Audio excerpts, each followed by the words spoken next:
नमस्कार मित्रांनो, विन दोघातीलही तोटेना या मालिकेच्या आजच्या भागामध्ये अगदी मनपूर्वक मी तुमचं स्वागत करते। आजच्या भागामध्ये आजीने आता निकिताला फोन केलेला आहे। निकिता सर्व काही सांगते की स्वानंदी प्रेम आता कबूल कधी करणार होते, कारण वटपौर्णिमेच्या दिवशी तिला हे प्रेम कबूल करायचं होतं। तेव्हा आता आजी हे सर्व ऐकल्यानंतर म्हणते की अच्छा असं आहे तर, आणि खरंच स्वानंदीला मानलंच पाहिजे, कारण वटपौर्णिमेसारखा दुसरा कोणताही मुहूर्त असू शकत नाही।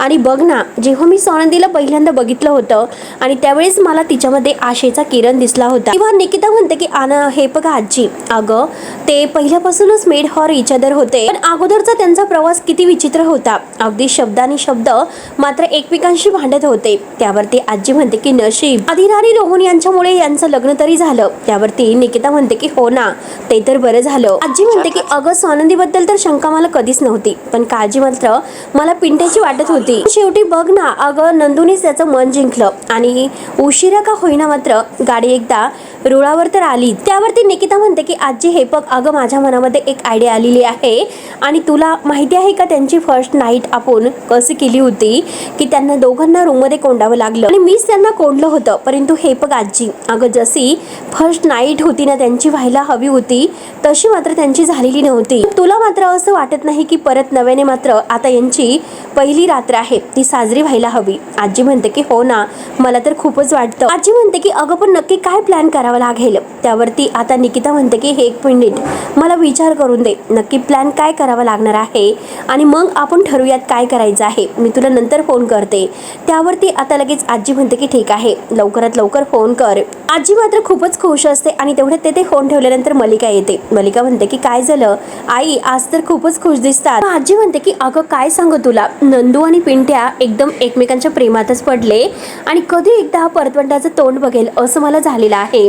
तेव्हा मात्र मलिकाचा जळफाट होत असतो। आता मलिका रागाने बघत असते आणि तेवढ्याच स्वानंदी आणि समर हे दोघंही घरी येतात, एकमेकांच्या हातामध्ये हात घालून। मलिका लगेच म्हणते की वाद बघ म्हातारे, अगं या घरात तर तुझी परतवंड नाही तर माझी नातवंड खेळणार आहे। सगळं साम्राज्य आहे तर ते अंशू आणि त्याच्या मुलाचं असेल असे आता मलिका आपल्या मनात ठरवते।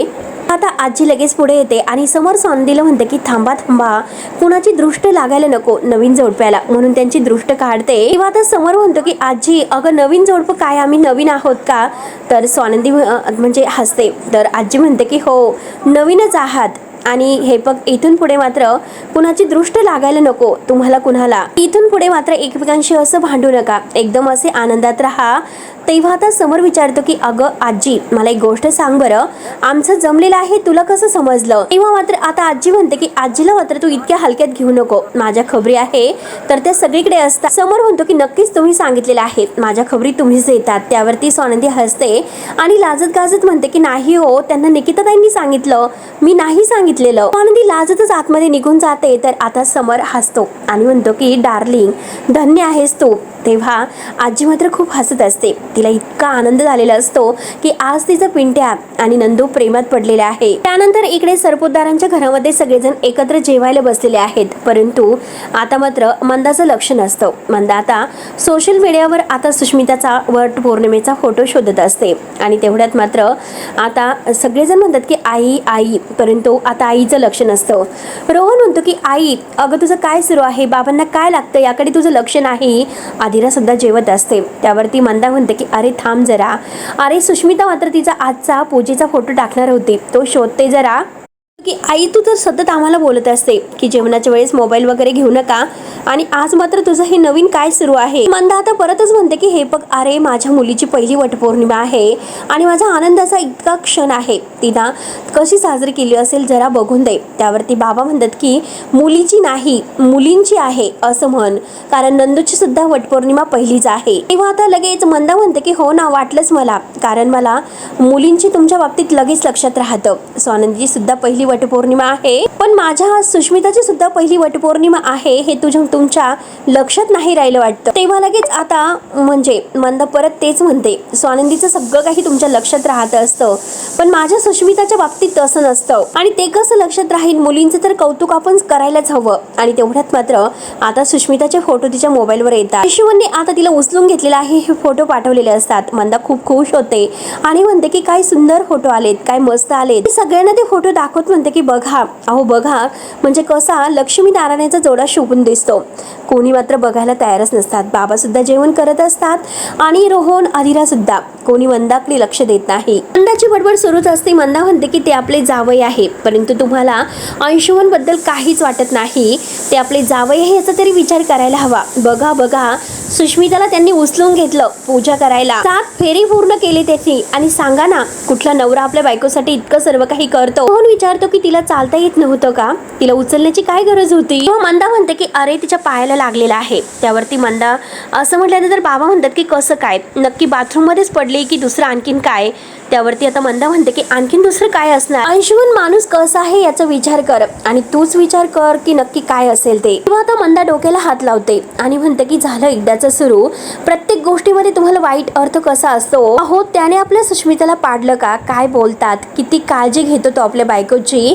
आणि याचा पुरावा सुद्धा आता आहे ना तुमच्या समोर, दिसतो ना तुमच्या समोर. इतका चांगला जावई आपल्याला मिळाला, इतका चांगला नवरा आपल्या सुष्मिताला मिळाला, तरी सुद्धा मात्र तुम्ही सगळेजण माझ्याबरोबर असे का वागतात? म्हणजे मी माझ्या मुलीचं नुकसान केलं, तिला खड्ड्यात टाकलं, असं काही मी करेल का? आहे ना मला माझ्या मुलीची काळजी. तेव्हा बाबा म्हणतात की हो आहे ना तुला तुझ्या मुलीची काळजी. बाबा म्हणतात की हो आहे ना तुला तुझ्या मुलीची काळजी आहे. मग तूच फोन कर तिला आणि विचार, तिच्याकडून काढून घे की तिला कसं लागलेलं आहे ते. त्यावरती मंदा म्हणते की मी नाही विचारणार, कारण तिने स्वतःहून सांगितलेलं आहे की ती बाथरूम मध्ये पडली म्हणून. सारखं सारखं कशाला तेच तेच विचारायचं? आणि असं काही विचारायचं नाही. एकतर त्या स्वानंदीमुळे आणखीनच त्रासली आहे आणि त्यात म्हणजे आपण हे असं विचारायचं म्हणजे कसं की अविश्वास दाखवल्यासारखं होईल. आणि हे बघा, ठेवा सगळं काही तो विषय बाजूला, काळजी करत बसू नका. सगळ्यांनी जेवण करून घ्या, मी सुद्धा जेवण करत आहे. त्यानंतर आता सुष्मिता इकडे रूम मध्ये आहेत. तिचा पाय पूर्णपणे आता काळनिळा झालेला असतो, सुजलेला असतो. आणि तेवढ्यात ती मात्र आता अंशुमनला म्हणत असते की तो जरा स्प्रे द्या ना. अंशुमन बघा ना किती लागलेला आहे आणि खूप सुद्धा आलेली आहे. तेव्हा आता अंशुमन मोबाईलमध्ये बघत असतो. तो म्हणतो की हो होईल बरा, त्याचं काही लक्ष नसतं. पण तेवढ्यात मात्र आता स्वानंदी ही तिच्यासाठी काहीतरी खायला घेऊन येत असते आणि ह्याचं लक्ष मात्र आता स्वानंदीकडे जाते. तो लगेच नाटक करत आता सुष्मिताच्या जवळ येतो आणि त्याचं खूप प्रेम आहे, खूप त्याला काळजी आहे असं दाखवत मात्र तो सुष्मिताच्या पायावर आता स्प्रे मारतो. तू कशाला करते, मी आहे ना, मी करतो. आणि लगेच आता हे बघ, तुला त्रास व्हायला नको म्हणून आता उशी सुद्धा तिच्या पायाखाली ठेवतो. तेव्हा स्वानंदी हे सर्व बघत असते आणि मुद्दाम याचं नाटक हे स्वानंदी समोर असतं. आणि मुद्दाम आता स्वानंदीच्या समोर म्हणतो की हे बघ सुष्मिता, तुला काय हवं असेल काय नको ते सगळं मला सांग, बेडवरून खाली उतरायचं नाही. स्वानंदी हे सर्व काही बघत असते. सुष्मिता खुश होत हसत असते. एवढे सुष्मिता आता ताई असं म्हणते. अंशुमन सुद्धा म्हणतो की वहिनी अगं ये ना. सुष्मिता म्हणते की बघितलंस का ताई, अगं माझी किती केअर करतात अंश, आणि तू का आलीस बरं? तेव्हा स्वानंदी म्हणते की तुझ्यासाठी मऊ खिचडी आणली. तर सुष्मिता म्हणते की मला खिचडी नकोय. अंशुमन स्वानंदीच्या हातातील ताट घेतो. वहिनी द्या इकडे, मी भरवतो. आणि तो सुष्मिताला म्हणतो की सुष्मिता प्लीज खा ना, हे बघ तुला औषध घ्यायचे आहे ना, प्लीज माझ्यासाठी खा बरं. सुष्मिता लगेच खुश होत म्हणते की ओके खाते. अंशुमन तिला म्हणतो की गुड गर्ल. तेव्हा अंशुमन बाहेर गेल्यानंतर स्वानंदी विचारते की राजा दुखतं का ग, मी भरू का तुला? सुष्मिता लगेच म्हणते की ताई अगं मी खाते ना, मी कुठे लहान आहे का? सुष्मिता खात असते तर स्वानंदी तिच्या पायाकडे बघते आणि म्हणते की हे बघ तुझा पाय सुजलेला आहे, मी पायासाठी लेप आणून देऊ का? मला खरं सांग बरं नक्की काय झालं, कसं लागलं तुला? तेव्हा सुष्मिताला तो क्षण आठवतो. अंशुमनने तिला पाडून दिलेलं असतं, पण तरी सुद्धा ती स्वानंदीशी खोटं बोलते आणि म्हणते की ताई तू अजूनपर्यंत तेथेच अडकलेली आहे आणि मी तुला सांगितलं ना साबणाचं पाणी बाथरूम मध्ये होतं, ते माझ्या लक्षात नाही आलं म्हणून पाय घसरून मी तेथेच पडले. तेव्हा स्वानंदी म्हणते की सुष्मिता अगं तू स्वतःला किती जपतेस हे मला माहिती आहे, त्यामुळे तू बाथरूम मध्ये पडली हे माझ्या मनाला नाही पटत. त्या दिवशी मात्र मी अंशुमनचे पाय चिपताना तुला बघितलं होतं, तू मात्र गॅलरीत रडत सुद्धा होती. सगळं काय आहे आणि आता सुद्धा तुझ्या पायाला लागलेला आहे, तू सांग मला की मी तुमच्या नात्याबद्दल काय अर्थ काढायचा? सुष्मिता म्हणते की हे बघ ताई तू कोणताही अर्थ काढू नकोस, कारण आमचं नातं खूप अगदी मस्त आहे, अगदी टाईट आहे, टाईट एकदम असे लवली कपल आहोत आम्ही, त्यामुळे तू आमच्या नात्याबद्दल टेन्शन घेऊच नको. आणि तू बघितलं नाहीस का आता मात्र ते माझी किती केअर करत होते? त्यावरती स्वानंदी म्हणते की सॉरी, कारण मला ती काळजी नाही वाटत, मला दिखावा जास्त वाटतो. आणि हे बघ मी तुझी बहीण आहे, त्यामुळे तू मला सांगू शकते की तुझ्यावर काही दबाव वगैरे आहे का? आणि तेवढ्यात तिथे मलिका दरवाजात येते. हे सर्व ऐकते. मलिका लगेच आतमध्ये येत म्हणते की काय स्वानंदी अगं तू काय बोलतेस, तिच्यावर कोण दबाव टाकेल बरं? तेव्हा स्वानंदी म्हणते की तुमचा मुलगा, दुसरं कोण टाकणार? मलिका म्हणते की अगं सारखं सारखं आरोप करणं बंद कर, चांगलं नाही ते. तर स्वानंदी मला फक्त माझ्या बहिणीची काळजी वाटते. अंशुमन रागाच्या भरात कसा वागतो हे तुम्हाला चांगलंच माहिती आहे. तेव्हा आता मलिका म्हणते की तू काळजी करू नकोस, अगं मी आहे ना. स्वानंदी म्हणते की अशी कशी काळजी करू नकोस, कारण माझ्या डोळ्यासमोर हे सर्व घडत आहे. तर तिच्या पायाला सूज आलेली आहे आणि ती सुद्धा व्यवस्थित काही सांगत नाही. तेव्हा आता मलिका म्हणते की अगं सांगितलं ना बाथरूम मध्ये घसरून पडली, हो की नाही सूज.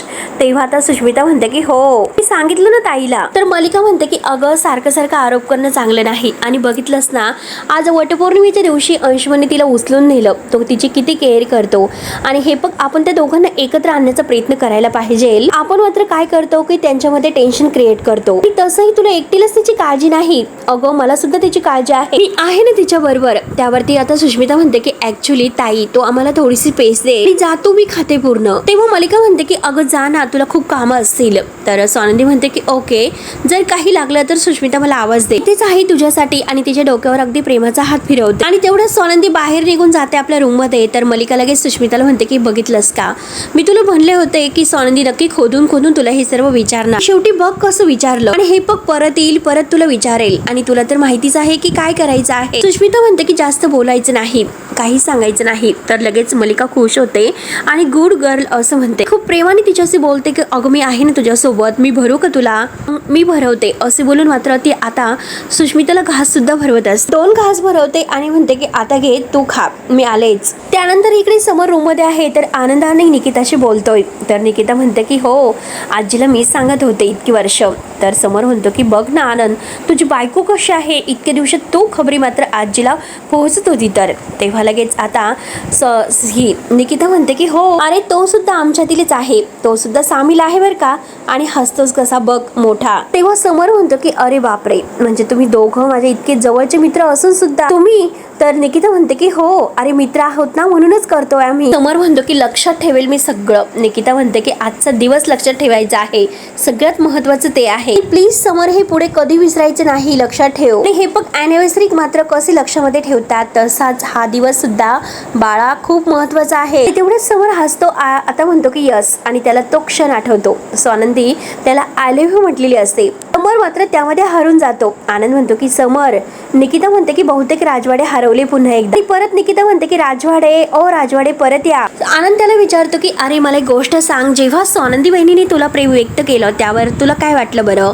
समोर म्हणतो की सांगतो, सगळं सांगतो. अरे हे बघ 2 दिवस मात्र मला खूप अस्वस्थ वाटलं, पण तरी सुद्धा मात्र आता आपण वाट बघत असतो आपल्या प्रिय व्यक्तीकडून ते ऐकून घेण्यासाठी. जेव्हा स्वानंदी मॅडम मला म्हणाल्यात की त्यांचं सुद्धा माझ्यावर खूप प्रेम आहे, आणि मी तुला खोटं नाही सांगत की माझ्यासाठी आजूबाजूचं अख्खं जग थांबून राहिलं होतं, आणि त्यात फक्त आम्ही 2 जण होतो. हे प्रेम तो आनंद तरी माझ्या आयुष्यामध्ये मला मिळेल असं कधीही वाटलं नव्हतं. तेव्हा आता आनंद म्हणतो की हाय हाय समर, अरे अख्खी टोटल विकेट गेली आहे तुझी, खऱ्या अर्थाने तू आता आमच्यातील शोभतोस, आपल्यातील. समोर विचारतो की म्हणजे काय. तर निकिता म्हणते की अरे आता कुठे तुला लग्नातील खरी मज्जा समजणार आहे, फुसवे फुगवे भांडण युद्ध सगळं काही. आनंद म्हणतो की बायको एकदा रुसून बसली तर तिला असं प्रेमाने समजावणं आणि तिला पुन्हा नॉर्मलाइज करणं, परत सगळं नव्याने सुरुवात करणं, यामध्ये काय मजा असते सगळं काही तुला कळेल. समोर म्हणतो की अरे गप, माझं आणि स्वानंदी मॅडमचं असं काही नाही. किंवा आनंद म्हणतो की सगळ्या नवऱ्यांना हेच वाटत असतं, अगदी ओव्हर कॉन्फिडन्स असतो. निकिता म्हणते की हो रोज तोंडावर पडतात एकदम. आनंद म्हणतो की माझ्यासारखं. निकिता म्हणते की हो त्या बाबतीत तरी त्याचा ऐक,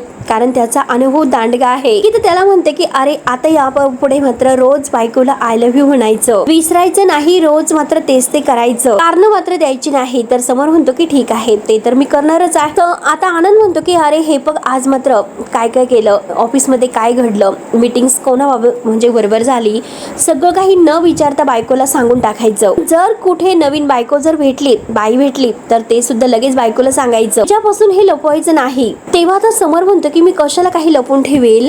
तर आनंद म्हणतो की हो, आणि जराही भांडण झालं तर स्वतःचा इगो बाजूला ठेवायचा आणि सॉरी म्हणायचं. समोर म्हणतो की काय बोलतोस, ते पण मी. आणि प्रत्येक वेळेस आनंद हो करतो. निकिता म्हणते की थांबा तुम्ही पुढे चाललात, आता मात्र आजचं काय, आजच हे विषय घेऊया. तेव्हा आता समोर विचारतो की आजचं काय. तर निकिता म्हणते की अरे तो रोमन्स मध्ये सुद्धा 0 आहे, 0 मार्क तुला. निकिता विचारते की स्वानंदी कुठे आहे. तर समोर म्हणतो की त्या फ्रेश होतात. निकिता म्हणते की हो फ्रेश होते ना, मग तू एक काम करायचं, ती बाहेर आल्यानंतर तू सरळ तिच्या जवळ जायचं, प्रेमाने तिचा हात पकडायचा आणि तिला हळूच आपल्या मिठीत घ्यायचं आणि आणि तिच्या डोळ्यामध्ये डोळे घालून ती खोलवर. तर आनंद म्हणतो की खोलवर म्हणजे एखाद्या विहिरीत कसं आपण खोलवर डोकून बघतो तसं. निकिता म्हणते की मग त्यानंतर हळूहळू तिला असं जवळ घे. समर म्हणतो की काही पण काय बोलतात. निकिता म्हणते की अरे असं करायचं असतं, बायकांना असं केल्याने आवडतं आणि त्याला लव्ह लँग्वेज म्हणतात.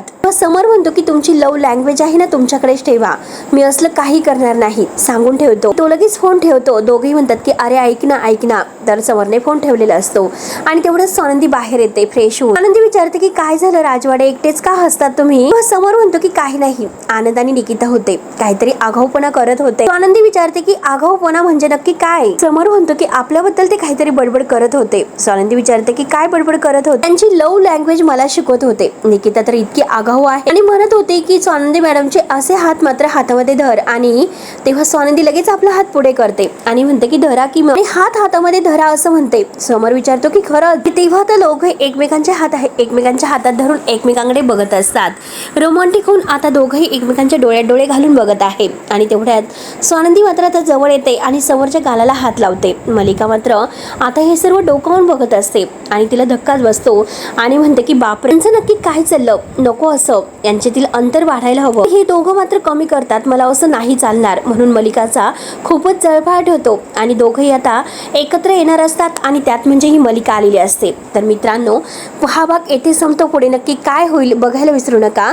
तोपर्यंत धन्यवाद.